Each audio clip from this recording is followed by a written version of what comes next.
Hey friends! Before we jump into today's episode, I wanted to share something close to my heart. Before I get into it, as you may or may not know, outside of being the host of Robot Unicorn, I'm also the founder of Nurtured First. Through Nurtured First, we provide educational resources like courses, blogs, printable toolkits, and more to help parents and caregivers raise children in safe and loving homes. So here's what's close to my heart. If you've ever struggled with bedtime battles, I get it. I went through it myself with our oldest daughter. Our nights were filled with tears and frustration until one night Scott asked me why I thought it was so hard for my daughter to sleep alone. I realized that I had been seeing bedtime all wrong. The root of her struggle wasn't her being bad or trying to keep me up for hours at night. It was about feeling safe and connected, not just sleep. That's why I'm really excited to introduce you to Solving Bedtime Battles, our best-selling course designed to help families like yours and mine find peace at bedtime. The course offers practical, responsive tools for kids ages 2 to 12, helping them feel secure and safe in their own beds as they drift off to sleep. With Solving Bedtime Battles, you'll learn how to create a calming bedtime routine, address separation anxiety, that was the problem we were having, but you'll also learn how to night wean and make bedtime something that your child looks forward to.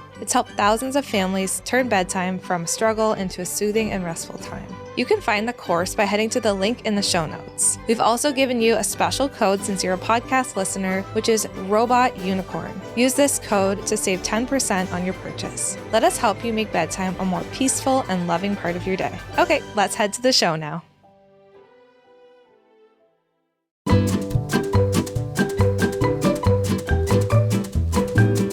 Welcome to Robot Unicorn. We are so glad that you are here. As always, let's start the show with a question from Scott.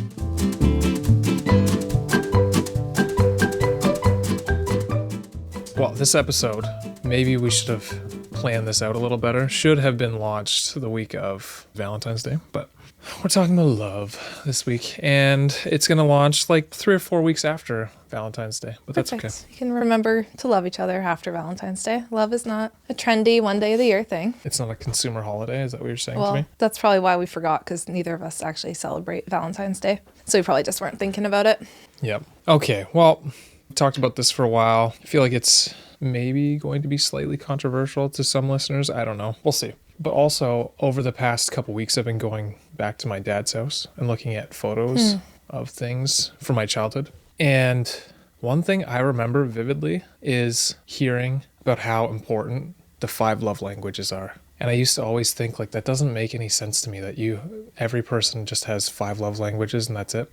And I know it's very popular. And anyways, I wanted to get into asking you questions about the 5 love languages because my assumption is that you also don't really agree with using them. But the 5 love languages, I'll just give a brief history of what that is. For anyone that doesn't know, it was developed by Dr. Gary Chapman in 1992. It's a long time ago.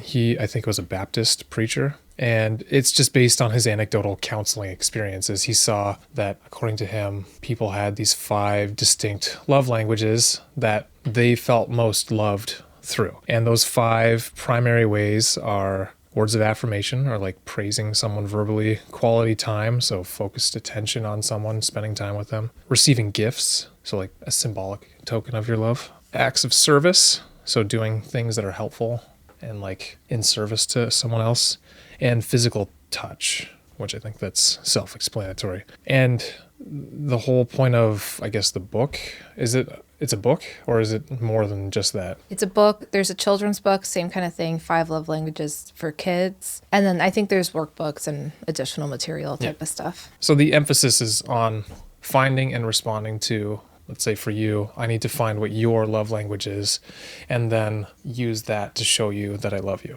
Yes. Which on the surface sounds like a good idea. And I would say that kind of makes sense.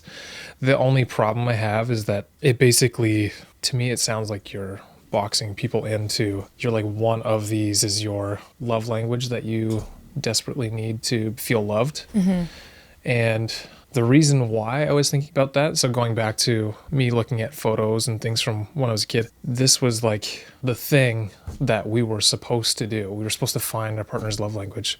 And obviously my parents are no longer together, and it's not as though they didn't try doing these love languages or whatever. Maybe it was one-sided, but I think the love language stuff, I think it's important to say it has deep roots in the church communities. Yeah. And so a lot of people, you probably have heard of this if you did grow up in like some type of faith-based community. If you're still in it, it's still very widely used in those communities. And we'll get into the reasons why this might not be the most effective. I mean, we're never going to say it's bad to, hey, spend the quality time with your partner, right? But I think one of the main issues is that it's very surface level.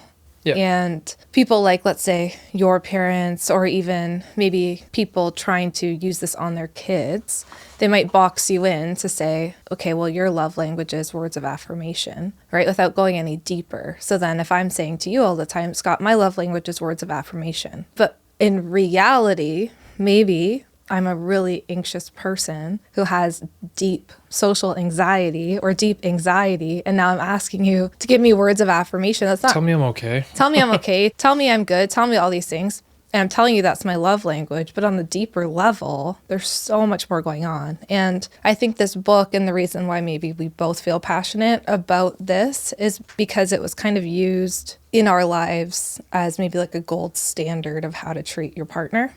And I think even when we, like right before we got married, I think we had a bunch of people gift this book to us. Yeah, didn't we have? We definitely had copies. Yeah, we probably got rid of them by this They've point now. since been gotten rid of, but we had copies of it. And I think it's always well-meaning, right? Like find your partner's love language. But what we see is if that's it, it's not going to necessarily save your marriage. So that's kind of where we're coming from, I think. Mm-hmm.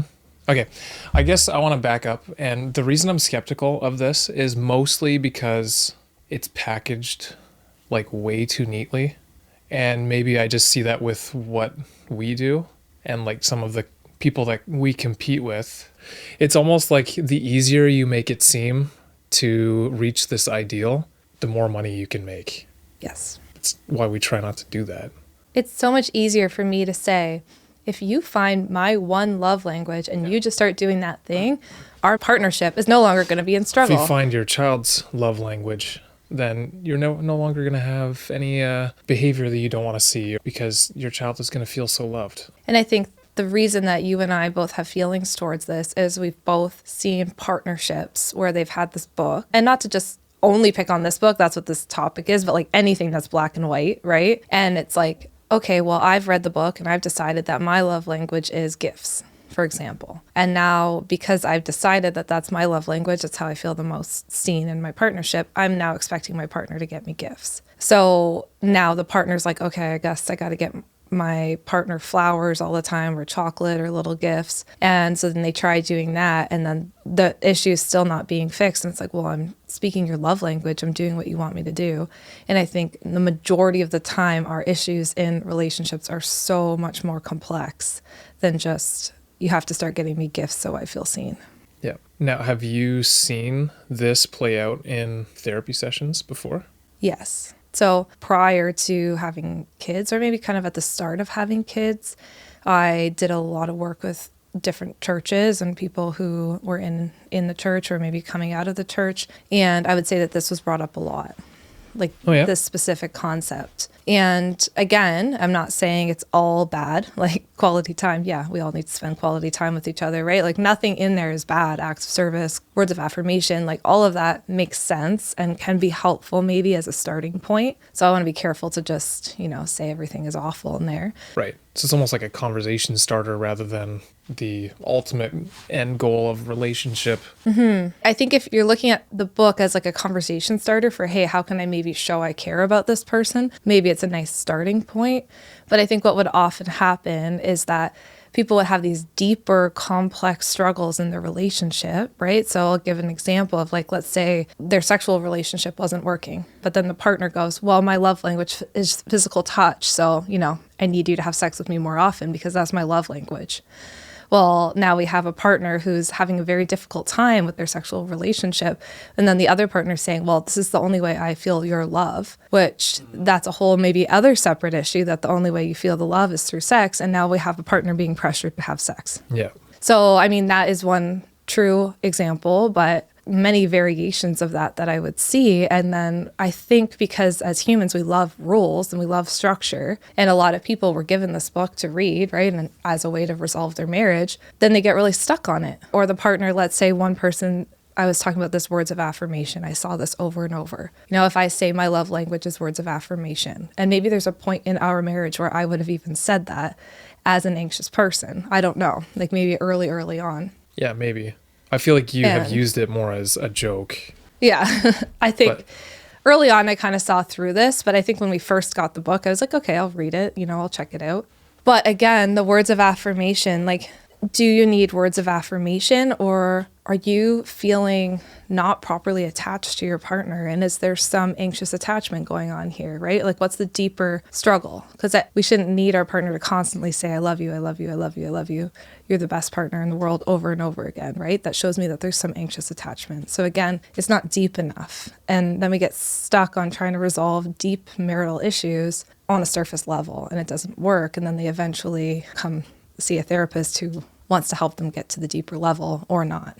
Right. Why do you think we as a society want these neat little boxes for things to fit into? I feel like we've talked about this on other episodes too, but even something like loving a spouse or your child, why do we want it to fit into that box? Is it just because life is so chaotic and we're trying to find the easiest means to an end? I don't know. Yeah, I feel like it involves maybe less thinking, and we have a lot often on our minds. And so things that are easier for us, I feel like even maybe evolutionary, like for our brains, it's just probably easier to latch on to something that's right there for you. Then you don't have to do the deeper thinking. I think another reason, especially stuff like this, and even when it comes to like tantrums, like, 4 scripts to save your child or whatever, a lot of us don't know how else to think about it. Most of us aren't married to therapists that are like, hey, I'm reading this thing and it's feeling problematic for me based on the work that I'm doing every day with families or parents or couples.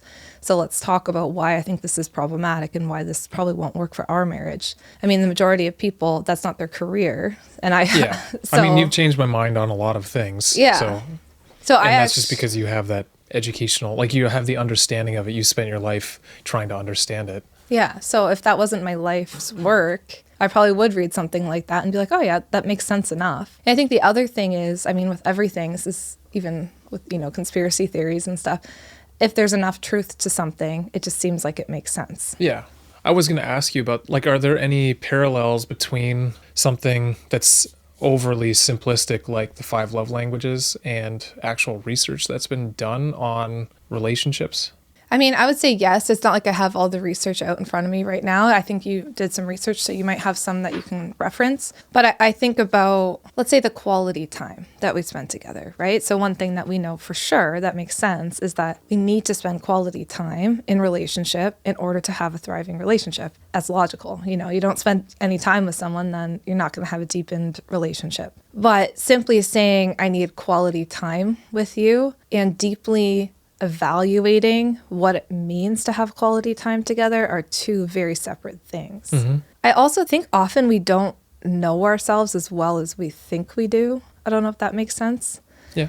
Like someone might read that and be like, oh, for sure my love language is gifts because I love to receive gifts, which might be true on the surface, but that maybe isn't like a deep knowing of yourself. And why is it that you love receiving gifts so much? Yeah, exactly. Is it because you're receiving that attention when you're receiving the gifts? Yeah, I understand. Yeah, I think on the surface, some of the things make sense, but it's just so much deeper than that. You know what I mean? Like, let's say for a gift, for example, if I just give you a random gift, I'm at the store and I see flowers and I bring it home and I'm like, oh, I should get Scott some flowers today. That would mean nothing to you, right? You'd be like, oh, okay, cool. Maybe Jess thought about me today. You say that, but not necessarily. Because if it's the spring and you know that I'm about to start gardening and you bought me flowers. Exactly. That's where I was going to go. I was going to say, but for Scott, something that I know makes you feel seen. And I think at the root of all of these things, the words of affirmation, quality time, gifts, acts of service, and physical touch is, as always, what we talk about here, this deep need to be known and to be seen for who we truly are. And we could do that through any of those things. Yeah. And so, for example, for a gift for you, it's not just about a gift, like bringing you something random. If I want to truly know you and see you, I'm going to drive to your favorite roti shop. I'm going to get your favorite. You know what's funny is you say that and immediately You say drive, and I know that You know you're going where to I'm say going. roti. Yep. And I do that for Scott. I know exactly where he likes to get his roti from. I know that he wants like the extra spicy shrimp roti, Yep. Curry shrimp with gravy on the side, Oh. because I know you deeply. And I know that no matter what gift I get you, usually it's food, you are going to feel seen. Yeah, why is food not on this list?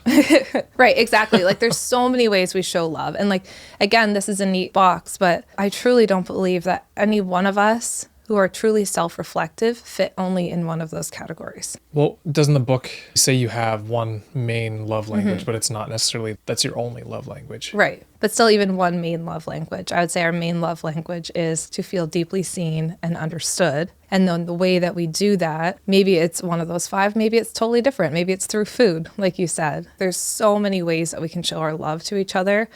And if I were to read that and say, okay, Scott, well, my love language is acts of service, and that's my number one thing. And so then you go ahead and you do a whole bunch of stuff around the house for me, but I actually don't care about any of those things. And I would have rather you did the dishes. Is that what you felt this weekend? That you didn't care about the things that I did around the house? No, actually, you know what? I was going to bring up that something you did this weekend stood out to me as a way that you cared for me. And it wasn't act of service technically, but you know that I get very overstimulated by the lights in our house. I feel like this is something that's been going on for me for a long time, especially the older I get, the more at like 8 p.m., I cannot handle certain lights. Like I got to turn them all off. And what you've been doing around the house is not only setting up smart lights so I can kind of change the brightness as the day goes on, but you knew that there was these certain lights in our kitchen that were just like hurting my eyes. Yep. And without me even asking, you went and just changed all the bulbs to a warmer light. Yeah, a warmer, slightly dimmer light. And like that's an act of service that only someone who truly knows me to my core would know that those lights would bother me without me having to say. And so you could do 100 acts of service for me that don't show me that you deeply know me, but changing the lights to a warmer color, that shows me that you deeply know me, right? And that's the deeper stuff that we're talking about. So me taking apart the engine of our snowblower and fixing that did not feel like an act of service to you? I mean, I feel like that was more of an act of service to yourself. It honestly kind of was. That is more of like... Okay, but let's talk about that. I think the other piece that maybe this book misses is that in order to know how you need to be loved, you need to deeply know yourself. And I think a lot of people going into marriage, or I mean, we're saying marriage, but really we mean any like long-term Any relationship at committed all. relationship or any relation, even friendship this applies to. The book just talks a lot about marriage, but like we're just talking about any relationship. To know how you want to be loved is to also to know yourself. And I think, like you said, like, why can't people, they just kind of understand this or do this on their own? I think the majority of people out there don't deeply know themselves super well, right? And they might say, oh, I love gifts, but not necessarily have the ability to do the deeper reflection as to why gifts matter to them, Right. you know? Or I love acts of service, but why, you know? So I don't know. I think there's just so much deeper that we can go on this topic. Well, that is in engineering. Like I've used that in a lot of circumstances, the 5 whys or like the root cause analysis. So you try and understand the root cause of an issue that you're facing and you ask why 5 times. And that 5 times often, not always, but often will bring you to the underlying root cause of an issue that's happening. Can we do that for one of the ways that we feel loved? Sure. So why did you feel like me changing the light bulbs to warmer light was me loving you? I think because I've expressed so many times how overstimulated I get by the lights and how it just bothers me. And so you thinking about it before me having to ask you to do it felt really meaningful. Why? Because it just took less work for me. So I didn't have to say, Scott, can you change those light bulbs? And feel like I was putting that pressure on you. So I felt taken care of. And why is that important to you? I feel like it's not as common these days because I'm a mother and I run a business and all these things. It's not as common for me to feel taken care of. Usually I'm taking care of others. And why do you think it's important for you to feel taken care of? I think especially this weekend, our kids were a lot, especially our youngest. She was like on me and I just feel like I was taking care of her the whole weekend. And I kind of felt like I was a bit at a breaking point. Like I was sleeping in her bed and I was with her all day. And I just felt like I hadn't really had any time to take care of myself. And then that makes it really hard to take care of the kids. I mean, I can ask the 5th why, but I feel like we get the point of what this is doing. Mm-hmm. I feel like a therapist there. Oh my goodness. Essentially, that's what therapists do. My therapist, who I love, barely says anything to me. She just asks me pretty much that. Her thing is always, and what was the hardest part of that? And then I tell her the hardest part of that. Oh, and what was the hardest part of that? And then we get to the root. It's basically the same thing. Yeah. Root cause analysis. So now I'm going to write a book. It's called The 5 Whys. That probably already exists. Oh, yeah. Okay. I'm just kidding. That's not what You don't my want to write book's a book about. called Root Cause Analysis? Yeah, or that. That probably exists too. Yeah, it definitely does. Anyway, but that might be an interesting exercise. So if you've done the 5 love languages and you're feeling like, okay, we're still a little stuck. Like I feel like we're not actually resolving our marital issues or our relationship issues with this. Maybe try and ask why. Like, why do you think gifts are so important to you? Why do you feel like you need to have that? Try and get deeper, because that might help you move towards something that might actually help you in a different way. Yeah. Okay, so in my review of all of the studies and articles and different things that have been done, I found that there is very little empirical support for the 5 love languages. Mm-hmm. So it kind of follows what you're saying. There's essentially nothing that really exists that says this is legitimate. And any studies that I've done almost kind of refute what the 5 love languages talks about. I think the important thing to note is that the book was based on someone's experience anecdotally. Which is not a problem in itself. It's just, it has caused a lot of people to say this is the way to do it. Mm-hmm. And this is the only way you can do it. Can you remind me, have you been receiving a whole bunch of messages or something about this topic? Well, I've received some messages about it, specifically about, let's say, the kids angle. Yep. Because I think his framework is essentially that this should apply to, friendships, kids. Yeah, any relationships. Right. And so some people are trying to apply the love languages to their children, right? Like, okay, my kids really benefits from words of affirmation, so I'm just going to give them words of affirmation, but it's not necessarily working. They're not seeing the behavior change that they want to see, and they're not feeling connected with their kids. So they're like, hey, is this actually like real, the 5 love languages, or, what's your thoughts? So that's the kind of thing. And then I'm not a couples therapist. I think I know enough about attachment to understand the relationships, but that's not the clientele that I work with. But I also get a lot of messages from parents who are trying to apply this with each other, especially in the chaos of parenting, which is already hard. Mm-hmm. And they are feeling disconnected from their partners and wondering why. I'm doing the love language thing and I'm still feeling disconnected. So that's kind of where this stemmed from. Also, I just personally was interested in this topic and wanted to talk about it with you. Well, and I'm sure that's because you know how I don't believe in it. Not necessarily that I don't believe in it, but I just think it's way too simplistic. I think you and I have both seen this specific topic be hurtful to people in our lives. Yep. And that also makes us passionate to talk about it. This is going to fix things for you. It's going to fix everything. Yeah. Just read this book and then it'll all be better, or go through this workbook. Yeah. But I do think like this in conjunction with more evidence-based relationship practices is probably not a bad thing. Yeah. Again, like when I was talking about the sexual stuff, I feel like there's a way that I've seen it being used in a way that makes someone feel unsafe in a relationship. Yep, I can see that. Especially when it comes to the physical touch category, and especially when it comes in the context of, let's say, a marriage where you maybe feel like, okay, now I have to do this in order to keep my partner happy and to make them feel loved. But there's reasons why the sexual pieces aren't working for you. And simply just getting over that and pushing yourself to be more physical with your partner doesn't fix your greater issue, and it can actually lead to a lot more separation. Right. Can I ask you a question? Yep. So you've talked a little bit about how you've seen the love languages not necessarily work out, and how you have feelings towards... Not necessarily work out, but just not work definitely out. Not work out. Yep. And you have a lot of feelings personally towards the love languages. I talked about how we got the book, and we've talked about it, right? So where do you think your skepticisms, or the reasons why you say the relationships that you've seen who've tried this have not worked out, what went through your mind when I said, I want to talk about this today?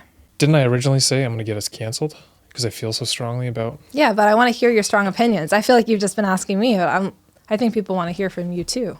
Yeah, I think people have tried to fix relationships of, let's say, my parents, and maybe they were very well-meaning, but it has almost always come from a place of judgment and unhelpfulness.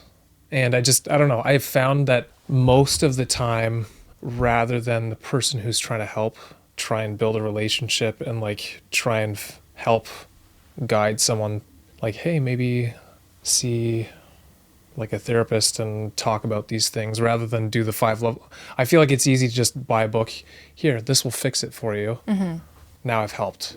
Right. Like in a lot of situations, me growing up, I feel like that was always the case. Here's something that you can read, do for yourself. Here's a little bit more work. We know you're struggling.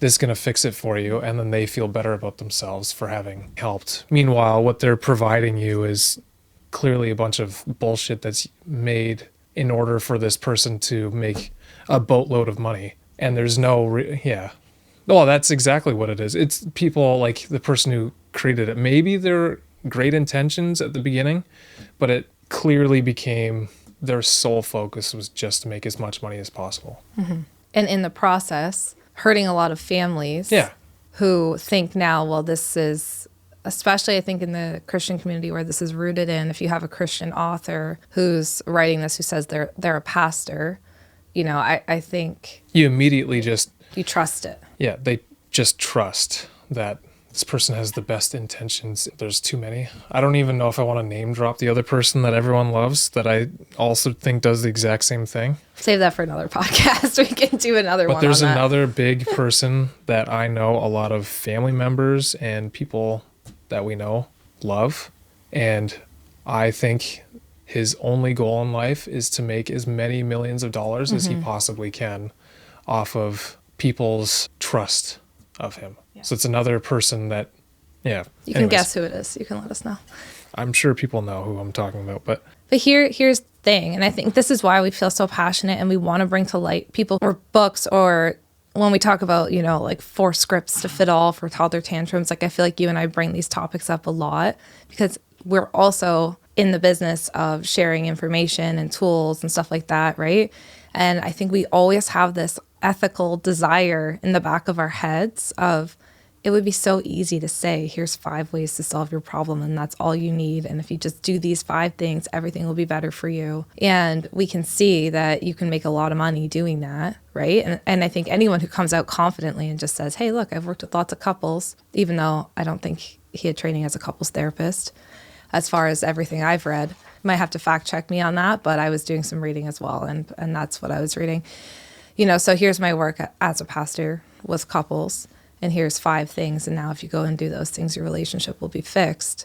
I mean, everybody's going to want to buy that because everyone wants their relationship to be fixed. And then when it doesn't work, you think, I guess my relationship's not fixable. Well, relationships, whether it's with your partner or your child, are so much more complex than 5 things. And I think that's the point I really wanted to bring across, and to give people hope, right?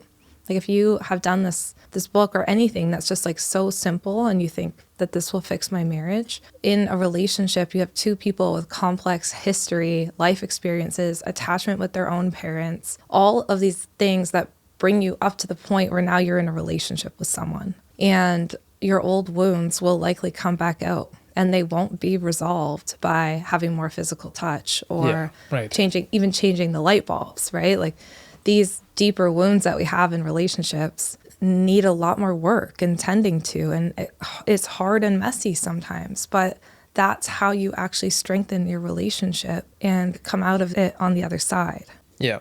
You said before that people want to feel seen. They want to be deeply known by others, and that's how they feel that love from each other. And I think it's fair to say the same for kids. That's what they are looking for too. And that is not necessarily going to stop a tantrum from happening, but it's going to lead to that very close relationship that will hopefully make them healthier in terms of their relationships with others in the future, and your relationship with your child in the future. As you get older and they move out, they're going to want to come see you still and want to talk to you and want to share about their whole life with you after this moment right now when they're little. Yeah, exactly.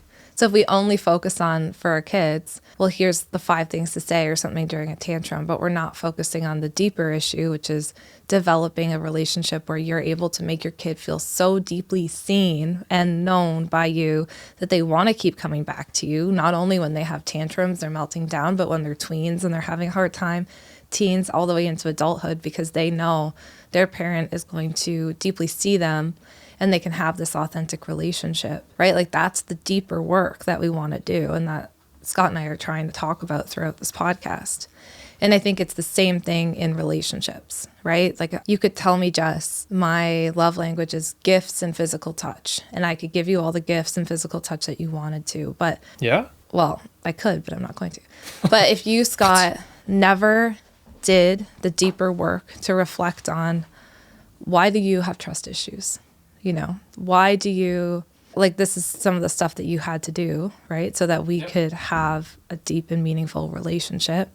Right? It's like, why do you struggle with trust sometimes? Why do certain things trigger you? I don't even know. I'm trying to think of the deeper work that you've done. Who do you want to be as a partner in comparison to what you grew up with? What do you really value in a relationship? Like what matters to you? How do you actually build trust when you grew up and you couldn't trust your parents? How do you learn how to do that for the first time? Mm-hmm.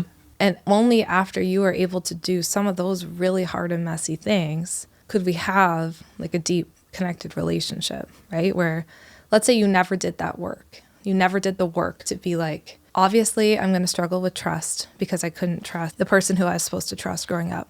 And other people that I tried to trust growing up had terrible things happen to them, you know? Mm-hmm. So if you never did that work to be like, why is it sometimes hard to trust Jess? Like when we started our relationship, when we were dating. And will I ever be able to actually trust someone? And slowly letting your defenses down to let me in so that we could have an authentic relationship and talk about these things. And realizing that I'm human and I can make mistakes. And that doesn't mean that you can't trust me. It's just that sometimes I'm human and I make mistakes, but our foundation is solid and it's there. If you never did that work, we never had those deeper conversations, our marriage could have been falling apart and you could have been like, well, my love language is gifts. It would have done nothing. It doesn't matter. We didn't have a foundation. We didn't deeply know each other and trust each other. Yeah. I know I'm going on a rant. No, that's okay. I like it. And I feel like the same for myself, right? Like if there's certain things I had to think about or reflect on, who do I want to be in a relationship? Who do I want to be married to? How do I feel deeply seen and appreciated? And how can I communicate that to my partner in a way that makes you able to care for me in the ways I need to be cared about? I could have told you, and maybe I would have at some point in our relationship, that I need words of affirmation because I was deeply anxious and I struggled with a lot of things. Right. But you could have given me words of affirmation all day long, and that wouldn't have fixed the deeper anxieties that I had. And so actually I had to do work to understand my own anxiety and my own issues and do my own deeper work and not be codependent on you in order to fix that, right? So I feel like sometimes even the love languages can lead to a codependence, right? Like if I'm relying on my partner to give me words of affirmation so that I can make it through the day, that's not really fair expectation for you. Right. And can you explain why you don't necessarily want to be codependent on your significant other or someone else? Because in itself, codependence doesn't sound like a terrible thing. What I love is, I think this is Dr. Tracy, who we should definitely have on to talk about this. She's a couples therapist and a friend of mine, and she talks about interdependence. So it's not that we shouldn't be dependent on each other in marriage. Of course, I should be dependent on you and you should be dependent on me. But I think the difference between interdependence and codependence is like codependence is I can't function without you telling me that I'm okay and that you love me and that if you don't tell me that you love me 5 times a day and text me that you love me, you know, on my lunch break, then I'm going to immediately assume you don't love me and I'm going to spiral out of control, right? Or I can't cope with any of my anxieties on my own, and the only way I'm able to get through the day is if Scott applies pressure on my back and this is something that I used to need a lot of when I was super anxious, and tells me that a bear is not attacking me. You know, there's a time and place, of course, to be more dependent on the other person in marriage, depending on what you're going through. But codependence is when it's too enmeshed. Yeah, we don't have it's taken to an unhealthy level. Yeah, it's taken to an unhealthy level, and we don't have security in ourselves. Like, we're both our own people, and of course we need to be interdependent on each other, but I shouldn't need you to validate my feelings all day long in order for me to make it through the day. Yeah. That shows me that there's maybe an anxious attachment there, or there's not security in the foundation of our relationship. Interesting.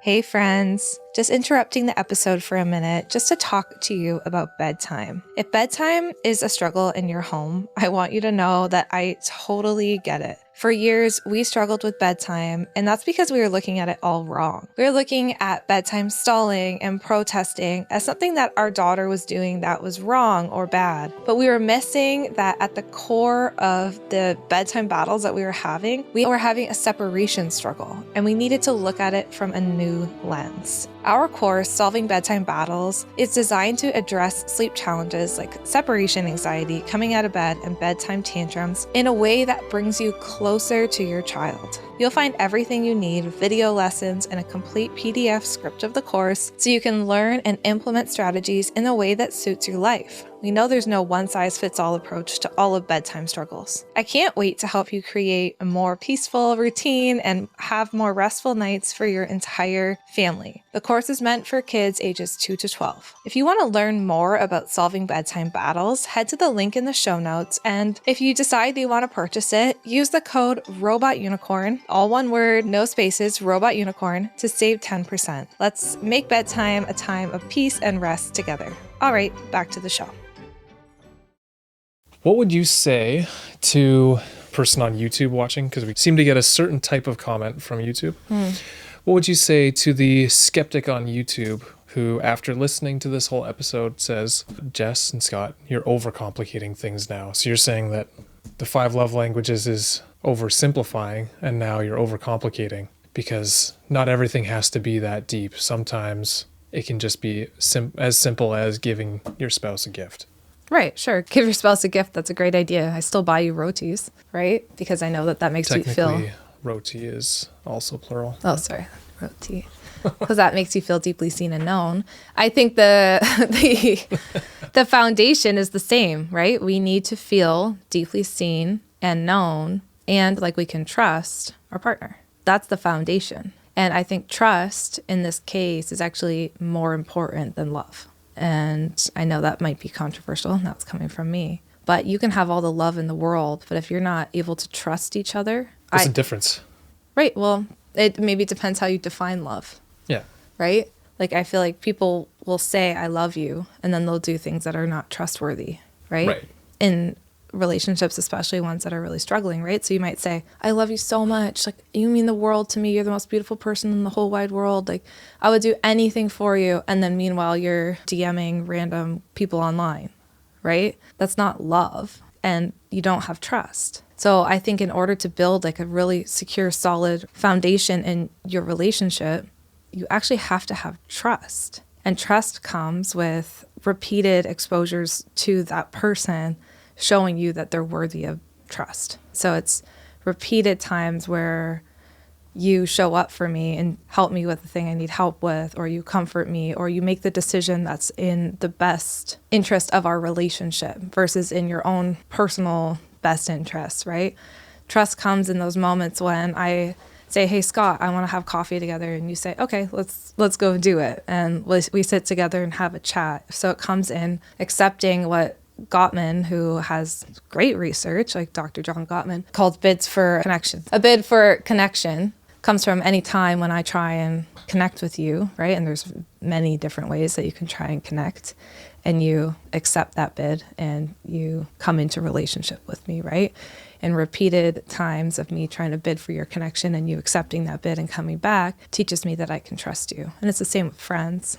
Right? And anything can be a bid for connection. There's like direct and indirect bids for connection. So direct would be like, hey, Scott, I want to have a coffee with you. Let's sit down and have a coffee together. Indirect might be like, I'm going to go have coffee in the living room in the hopes that you're going to come and take that bid and come have coffee with me. But that's how relationships are formed, and trust ends up being formed. And I think through trust, you can continue to develop your love. Yeah. But if all you have is love, and the love is without trust, we can't develop strong relationships. This might be the first time that I've sat there and tried to figure out what the definition or differences are between trust and love. Because to me, I feel like they are the same thing, but... Because for you and the defensiveness that you have, I think, inside because of your experiences in life, I don't think you can love someone unless you trust them first. Right. I think that's how you operate, right? Because you have high defenses in terms of love because of the hurt that you faced at a young age. I don't think that you can open yourself up to such a vulnerable emotion as love until you've already built trust. So I think, let's say, like with friends, like you've built friendships over time, right? And you're not necessarily opening up and bearing your heart and soul to your friends until you've developed that trust. Yeah. And the trust is developed by bids for connection with your friends, right? Like, hey, I'm going to go out for a beer here. You want to come? And then they come, and then, or maybe you text them about something 3D printed related, and then, hey, they actually responded. And now you're in a conversation. And over time, with all these bids being met, you've developed trusting relationships with your friend. And then through that trust, you're able to kind of develop these feelings of love and care. But I think for you, that comes next. But that's not the case for everybody. I think some people lead with love, and this might be more me. They lead with love and caring and empathy for another person, but the trust isn't necessarily there. And that's how you're hurt. I think that's happened to me lots of times in my life. So we just have different styles, different ways to go about it. But what I'm learning is you've got to have the trust there first in order to have that solid relationship. So are you saying you've learned that from watching me? That I have a healthy... Would I say that you have a healthy way? You've developed a healthier way to deal with it. Definitely, I feel like. And Better again, than it used to be, because the way you're describing codependence, I was thinking while you're saying that, that was definitely me at the beginning of our relationship. You were totally codependent. Yeah. Uh-huh. And that's why I speak about this, but also from a place of empathy, because I feel like if you look at our relationship when we started out, it was definitely unhealthy. Yeah. Like there was codependence. There was a lot of jealousy from you to me. There was a lot of lack of trust in our relationship, which led to the jealousy and led to the codependence. And there was also like this interregulation where you had to try and regulate me so I wouldn't be anxious, and I had to try and regulate you so that you could learn how to trust me. Like I would not say we were the pinnacle of a healthy relationship when we started. Look at us growing. Yeah. And that's why I'm trying to say, if we never did that growing, we just read a book that said give each other gifts and have quality time together, but we never understood how that made us feel deeply connected and known and seen and figured out our own attachment issues, I don't think we'd be in this place today. Mm-hmm. If you could give parents and or couples that are gravitating towards something like the 5 love languages, what would that one piece of advice be? Go to therapy. No. I have a hard time always narrowing it down to one piece of advice, It's kind of what we talk about. I know. We're saying nothing's black and white. It can't be simplified, but if you could give just one piece. I think about my colleague and friend and Dr. Deborah McNamara and a piece of advice that she gave to me one time. I'm going to butcher how she said it, so she'll say it way better than me. We'll ask her if she comes on the podcast. But she said something once about a relationship was, is there still love there on both sides? Right? And this wasn't necessarily like a marital relationship. And the person's like, yeah, there's still love there. There's still love to give. And the trust was broken. And this was in the relationship between an adult child and a parent. And this adult child wanted to rebuild this relationship with their parent. And I think the parent wanted to rebuild the relationship with the adult child. And there was still love there on both ends. And the rupture wasn't so big that the love was gone, but the trust was gone. And so she said, okay, so then we have to figure out how to rebuild the trust. And rebuilding the trust has to come, like true trust comes from being authentic and being yourself. And that is so hard often in relationships, is to both have our guards down so far that we can be the most authentic version of ourselves. But I do think that's where true trust and relationship building actually happens. And I'm not saying you just let your guard down and let your partner into all your inner world if that's not safe for you. But I think that the answer to a lot of our marital struggles is seeing how we can rebuild that trust with each other and rebuild that safe foundation. And I'm trying to think of how we can start that. Like therapy is a great way. I wasn't joking about that. Sometimes you have to go to therapy in order to learn why the trust issues are there and how they were formed. One thing you can do, and this is based on the research of Dr.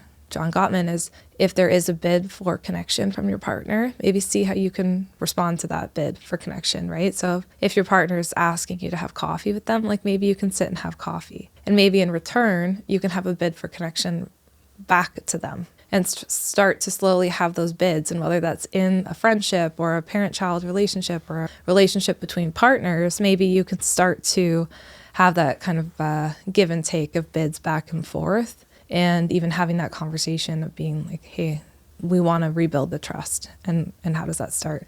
And doing so in an authentic way. And maybe the bid for connection comes from the place that you feel deeply seen and known. And so maybe you have to teach that to someone.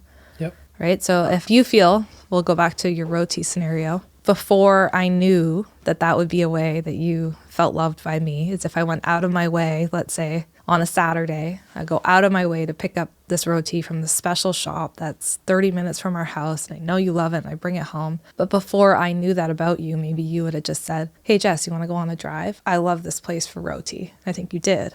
Yep. And eventually over time, I learned that that's a way I can love you. And then I do that on my own without you asking, and you feel deeply seen and known. So if you want to invite someone to deeply see you and know you, maybe you have to start to have your own bids for connection and take them along. Like help them see the truest, most authentic side of you. Right. And from there, you can build that trust. That's great. I feel like that's a good place to end this episode too, because that answers my final question about what are some practical ways we can... I think we should both share 2 or 3 ways that we feel deeply seen and known before we end. Because we've both given one example, the roti and the lights, but maybe we have a couple just so people can have a few more examples of how to go off of. Okay, you go first. The biggest one, it's always food. Mm-hmm. I have a lot of favorite restaurants and things, and you will specifically go out of your way, especially on a day off or the weekend or whatever, and you go with one of the girls somewhere. You'll go pick up one of my favorite food items. Scott's easy because he has so many favorite foods, but they're all out of my way. So It is definitely an active love. I have a lot of favorite foods, but they're quite specific. Mm-hmm. So roti, I mean, that's probably my ultimate. Caribbean roti is, like, go for one. Can you pick one up later for me this week? No. Yeah. No. Another one is giving me time to 3D print or do some work around the house that's been falling behind. Mm-hmm. I feel like you did that for me this weekend, which was very nice. Thank you. Yeah, no problem. You spent lots of time doing that. It was nice. Are you saying that in a I'm saying that way? No. I'm not saying that in a sarcastic way. I'm saying that in a way that I was happy to give you that time. Yeah, we got a bunch of stuff around the house fixed, which was nice. And then I would say the last one is a little more broad, but actually listening, but not over validating. I hear you. Yeah. I find that type of thing, like validation, to be incredibly annoying. I don't think you find validation to be annoying. I think you find over validation. Yeah, over validation, or like when it seems to be a bit much. Like, do you really agree with me here, or are you just saying it so that I'll stop talking about it? Yeah, that's what. But I think if I actually validate you, like, oh, it makes sense that you feel like that. Yeah, that doesn't bother you. Tell me more about this. Like, help me understand, like, why is that bothering you? That doesn't bother you. No. That if I'm like, Scott, that's so hard, you're like, okay, Jess. Yeah. Pull it together. I joked about the food, but that's probably the biggest one. I'd say the other biggest one is... For me? Yep. Okay. Showing interest in the things that you're interested about. You think? Yeah. Like, for example, Scott loves a lot of things. That's the thing. When do you do this? Rarely. That's why. Explain that to me. It's very calculated. I only do it. No, I'm just kidding. Sounds healthy. You have a lot of interests. So, I mean, it's impossible for me to show interest in all of them all the time because that would be inauthentic to me because you have a lot of interests of things I'm not necessarily super interested in. But let's say Formula One. I know that's something that you really like and really enjoy and you have for years. So I started trying to follow all the players on Instagram and trying to get to know who they were so that when you're talking about them, I would understand what you're talking about. Then I started sitting and watching some games with you. Is this all wrong? Players, games. It's not players. It's drivers and races. At least I didn't say characters. That's where we started. Yeah, that's because the way I got you interested was finally Drive to Survive came out. Yeah, that's true. And I was like, here, Jess, watch this. Yeah. And it might it might make you a bit more interested in the dynamics. Not that it's necessarily real. And that is what you started calling them characters after you started watching that. Yeah, well, they were kind of characters on the show. Anyway, but like actually sitting with you and watching a race together, I think that helps you feel loved and seen. And it's also quality time together. Yep. Did you watch races with me last year? I watched a few. Not the whole thing. I feel like you would sit for a minute and then leave. Yeah. But you did tell me this weekend that you were actually interested, but probably a couple weeks after this episode airs, it'd be the first race in Australia. And we'll see if you sit through an entire race with me. Mm-hmm. I told Scott I'd watch them at night with him if he would save them till after the kids go to bed. So we'll try it. It's tricky for me, but okay. Okay, here's how I feel deeply seen by you. I think when you can kind of like the lights, but identify something that might be bothering me in the house or like annoying me, and without me having to ask or say anything about it, you just take care of it. So the lights are one example, but like let's say the dishes, you know, you make breakfast for the kids and you know it drives me nuts when I have to clean the dishes for a breakfast that I can't eat because I have celiac, and sometimes they'll make like pancakes or something. The girls get flour everywhere. The girls get flour everywhere. It's something that I want them to have the experience of having pancakes with gluten in them, but it's hard for me because I have celiac, so I can't really participate in that. And so when you go ahead and make that for them and then clean the whole kitchen after, that helps me feel really seen because I'm like, I know I don't have to worry about that, and that's all taken care of, and my girls are happy. So that I think helps me feel really seen. I think when you notice things like that I haven't been caring for myself in the best way, like, you know, in different seasons when I've been burnt out, and you kind of step in and you say, okay, Jess, you know, I'm going to help you out with this and this. And why don't you go get your nails done? And you see, again, I feel like a lot of it comes down to like seeing my needs before I have to ask for it. And I think you're really good at doing that. And you're quite good at, if I say, I need this, like I need to go take a shower and I need no one to bother me or whatever. Yep. I think you're pretty good at doing that. I do my best corralling the girls, but yes, sometimes they still find a way to sneak in. They'll try and break in. So I think that's a way. I think another thing that's just like a really subtle way that I feel seen and known is if I write something, and I know it might not necessarily be super of interest to you, but I'm like, Scott, I want to read you this thing I just wrote, just for fun. Yep. And you like actually sit and listen to the thing that I wrote, whether it's like a poem or a little story or something. And I do a lot of writing for fun, and you listen to it, whether or not you're interested in what I'm saying, and then show me that you actually heard what I said. I feel like that helps me feel really seen. It's like, oh, okay, I can talk to you about this. And do you appreciate the fact that I usually don't give you too much feedback? Mm-hmm.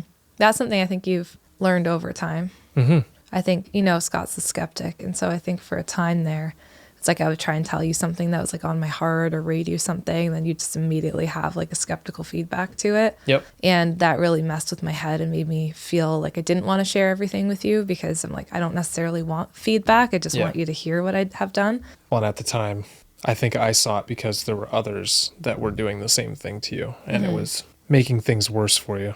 And I think just understanding, I think the last year specifically, you've really come to understand me, and I've come to understand myself in a new way of like what I can handle, where my strengths are, and what they're not. But like you never shame me for that, and I feel like that helps me feel really known too. You never like, just, you should be better at this, you know, and maybe you used to be like that. Like you should be more organized, or you should XYZ. But I think the last year I felt very seen by you because you're like, oh, maybe we don't have the same strengths. Maybe you're more on this end of things. Like you need to be more creative and have time to write and think and process and be with the kids. And that's how you do best. And maybe the way you do best is different than me. And I think you've really, really come to just respect who I am and how I operate and what I need. Yep. And I feel like I have felt more seen by you in the last like year and a half than I felt seen by you our whole marriage. But I think the last year and a half, we've really come to understand ourselves, which has really helped strengthen our relationship too. Yep, for sure. So I feel beautiful. Like, yeah. So hopefully, can you tell me something nice? Words of affirmation. Tell me that I'm good. Well, everyone always thinks Scott needs a lot of words of affirmation. Everyone always thinks, what are you talking about? There's one comment we received one comment once. But I always keep that in the back of my mind. If you're listening to this episode, can you please tell me that I'm doing a good job? Yeah, give Scott a word of affirmation. I really need it, according to this one person. So we are definitely curious to get people's feedback, I think, on this episode. And again, we're not trying to say the love languages are all bad. There's obviously you can all do all those things for your kids and your partner, and they're all great. Well, I mean, some of the things that we were talking about would fit under those buckets. But we're just trying to encourage you to think a little deeper about it. And hey, if it's not working for your relationship, maybe there's a different approach that might get you to that deeper level that you need in order to build that trust. Regardless, it's probably a good idea to get to that deeper level with your spouse or your child or whoever you're in a relationship with. Yeah, even friends. Yep. Beautiful. Well, let us know what you thought of this episode. And let us know if there's another topic like this that you'd like us to cover. This is really interesting for us, and we would love to have more conversations like this. We'll talk to you again next week. Hey friends, thank you so much for listening to today's episode. We are glad that you are here. If you enjoyed today's episode and found it interesting, we'd really appreciate it if you'd leave a rating and a review. Scott and I actually sit down together and read them all. A 5-star rating helps us share our podcast and get these important messages out there. Thank you so much for listening, and we can't wait to talk to you again next time.